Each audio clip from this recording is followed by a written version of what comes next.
जैन। आज हम लोग जानेंगे साइक्लोहेक्सेन तथा बेंजीन में अंतर। साइक्लोहेक्सेन क्या होता है तथा साइक्लोबेंजीन व इनकी संरचना के बारे में हम लोग समझेंगे। तो जो साइक्लोहेक्सेन होता है, तो साइक्लो का अर्थ होता है कि साइकिल, और साइकिल मतलब होता है चक्र। तो ये चक्रीय यौगिक के पार्ट होते हैं, तो ये चक्रीय यौगिक बनाते हैं जो साइक्लोहेक्सेन होता है। तो एक तरफ हम लोग लिखेंगे साइक्लोहेक्सेन, दूसरा तरफ होगा बेंजीन। ये जो साइक्लोहेक्सीन होता है, साइक्लोहेक्सीन, इनमें कार्बन की संख्या 6 होती है। पहला पॉइंट, इनमें कार्बन की संख्या 6 होती है, 6 होती है। दूसरा पॉइंट,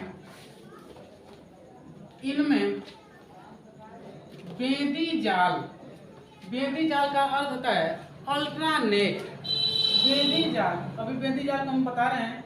इनमें बेदी जाल अल्ट्रानेट नहीं होते हैं, नहीं होते हैं। इनमें जो बेदी जाल होती है, बेदी जालों का मात्रा नहीं होता है, इनमें बेदी जाल पाया ही नहीं जाता। जितने कार्बन होते हैं, तो कार्बन की संख्या होती है 6। इनमें हाइड्रोजन 2n के रूप में जोड़े जाते हैं, जोड़े जाते हैं। इनमें जो हाइड्रोजन होता है, हाइड्रोजन किसी एक कार्बन के साथ 2n के रूप में जोड़ेंगे। 2n का अर्थ होता है कि कोई एक कार्बन और हाइड्रोजनों की संख्या होगी 2, तो यह हो गया हाइड्रोजनों की संख्या 2n के रूप में। तो हाइड्रोजन जोड़ेंगे हम लोग 2n के रूप में। अब बेंजीन में देखेंगे, बेंजीन में इनमें भी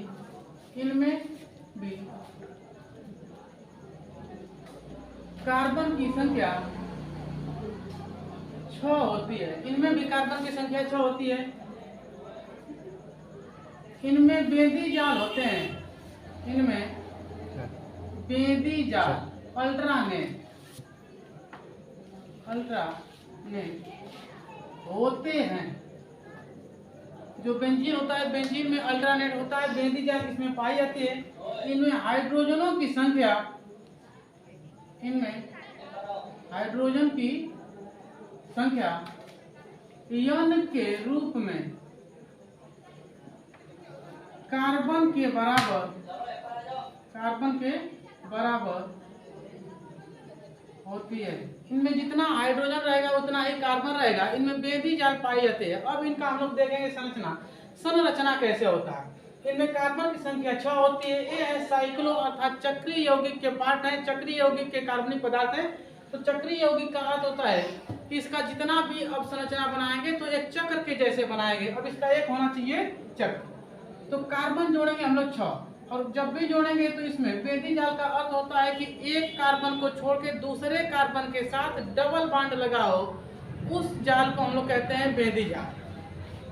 तो साइक्लोहेक्सीन में बेदी जाल नहीं पाए जाते। अब कार्बन से हम लोग कार्बन को जोड़ेंगे जब भी, तो इनमें कार्बन की संख्या होनी चाहिए 6 हो गए कार्बन। अगर दिखाई नहीं दे रहा होगा तो इसको और ऊपर लिखना है। एक कार्बन, 2, 5 कार्बन हो गए। अच्छा, जो कार्बन है, कार्बन के मध्य जो बॉन्ड होगा यह होगा एकल बॉन्ड। इनमें जो हाइड्रोजन होंगे, हाइड्रोजनों की युक्ति होगी 2n के रूप में। इधर यदि हम लोग हाइड्रोजन जोड़ेंगे तो हाइड्रोजन, इधर भी हाइड्रोजन जोड़ेंगे तो हाइड्रोजन। यानी एक कार्बन के साथ कितने हाइड्रोजन जुड़े हैं? 2। तो हाइड्रोजनों की संख्या हो गई 2n के रूप में। इधर भी हम लोग हाइड्रोजन जोड़ेंगे तो यह भी हो गया 2n के रूप में। दूसरे कार्बन के साथ हम लोग हाइड्रोजन जोड़े 2n के रूप में, यहाँ भी हो गया 2n, इधर भी हो गया 2n।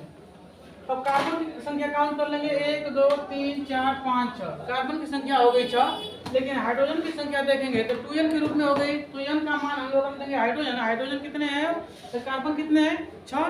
तो 2 के स्थान पर 2 रखेंगे और n के मान के स्थान पर रखेंगे कार्बन को। तो यह हो गया 6 गुना 12, यानी हाइड्रोजनों की संख्या हो गई इसमें 12। ठीक, अब देखेंगे हम लोग बेंजीन का। बेंजीन में बेंजीन जाल पाए जाते हैं। तो इसमें भी कार्बन की मात्रा संख्या होती है 6। एक कार्बन, 2, 3, 4, 5, 6। यह एक चक्र बनना चाहिए, क्योंकि चक्रीय यौगिक है तो चक्र बनना चाहिए, निश्चित बात है कि चक्र बनना चाहिए। अब यह भी बना चक्र, पहले सिंगल बॉन्डिंग से हम लोग ऐड कर लेते हैं। सिंगल बॉन्डिंग से हो गया ऐड, ठीक, आया समझ में। अब इधर हम बोले हैं कि इनमें अल्टरनेट का मतलब होता है, बेंजीन जाल का अर्थ होता है कि एक कार्बन को छोड़ के दूसरे कार्बन के साथ डबल बॉन्डिंग लगा होना चाहिए।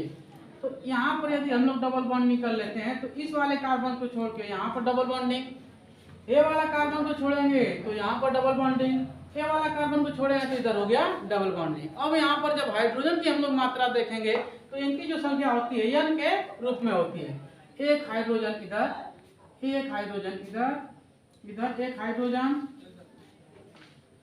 इधर एक हाइड्रोजन, इधर भी एक हाइड्रोजन, यहाँ भी एक हाइड्रोजन। अब इसका हम लोग बॉन्डिंग यदि देखें तो बॉन्डिंग भी पूरा होगा कि कार्बन को चाहिए बाहर से 4 इलेक्ट्रॉन, तो 4 इलेक्ट्रॉन इसका पूरा होगा, 1 2 3 4, इसका भी 4 पूरा, 1 2 3 4। इसी तरह अब सबका पूरा हो गया। तो यह हो गया संरचना बेंजीन का, बेंजीन यह हो गया साइक्लोहेक्सेन का, साइक्लोहेक्सेन।